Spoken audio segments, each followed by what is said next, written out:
السلام عليكم، ياكم حسين انجل. اليوم حبيت اجاوب على الاسئله اللي تجيني تعليقات. طبعا كل الفيديوهات اللي راح تنزل ان شاء الله هي بس على اجابه الاسئله اللي تجيني بالتعليقات بالقناه وباقي القنوات اللي هو التيك توك والانستغرام وعلى الخاص. ان شاء الله راح اجاوب اللي اقدر عليه. بخصوص هل اكو استفاده بالموضوع الهدد للطيور بالمحميات، وشنو الانواع اللي اخليها، شنو الانواع اللي تاذيني بالمحميه، وشنو الانواع اللي استفاد منها. كل الطيور هي عندها مشاكل. يعني شنو مشاكلها؟ مشاكلها العدوانيه. كل واحد هسه هو هنا بهاي المحميه يحس هو هذا بكانه له خاص، راح ياخذ له عش، صح؟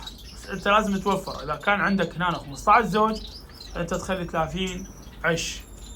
هذا ال 30 عش اكو بعض الزوج ياخذ عشين مو ياخذ عش واحد.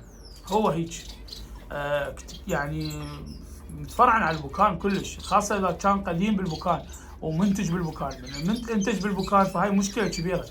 اللي اتمنى من عندك انه اذا انتج بالبكان هذا السحبه، اما تخليه بخانه اما تبيعه، اما لان من ينتج ببكان فهذا صار محارب.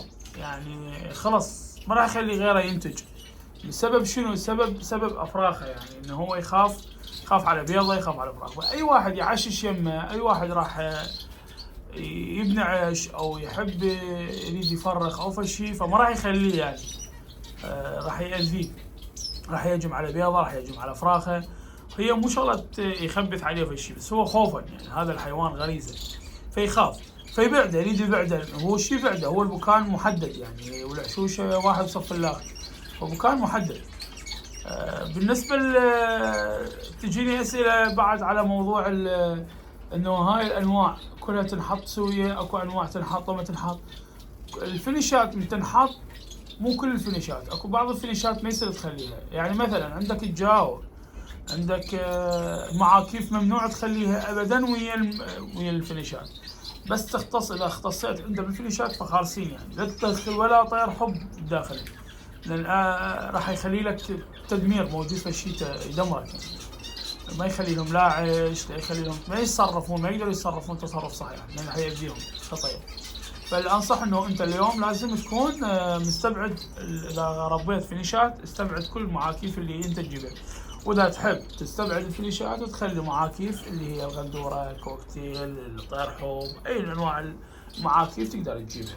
فهاي اختصاص تختلف على هاي الاختصاص، هاي الطيور تختلف عن هاي الطيور، لان هاي ما راح تتآلف ويا هاي الطيور اللي هي فينيشات ابدا. مستحيل راح تتعارف وياها وراح تتآلف وياها.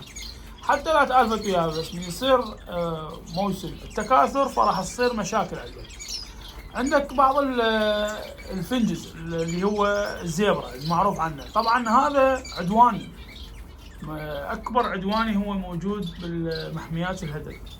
يعني ما افضله لو ينتج واحده لحاله، يعني تخلوه بس فناجس، ناس تسيطر على ناس، بس تخلوه ويا بعض الطيور، لان هو راح يستفحل على كل الطيور اللي موجوده. لان هو ترى من اقوى فينيشات الزيبرا، من اقواها. يعني بدك انت سجل شوف فينيشات ضخمه، بس هو اقواهن واضخمهن طبعا.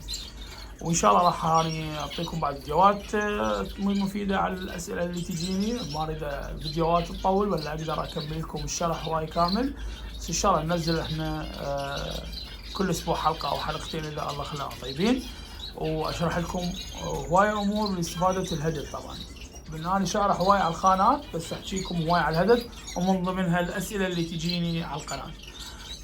وعذرا لكل من انتظر من عندي رد وتاخرت عليه، فان شاء الله راح ارد عليكم بالفيديوهات اللي راح تجي.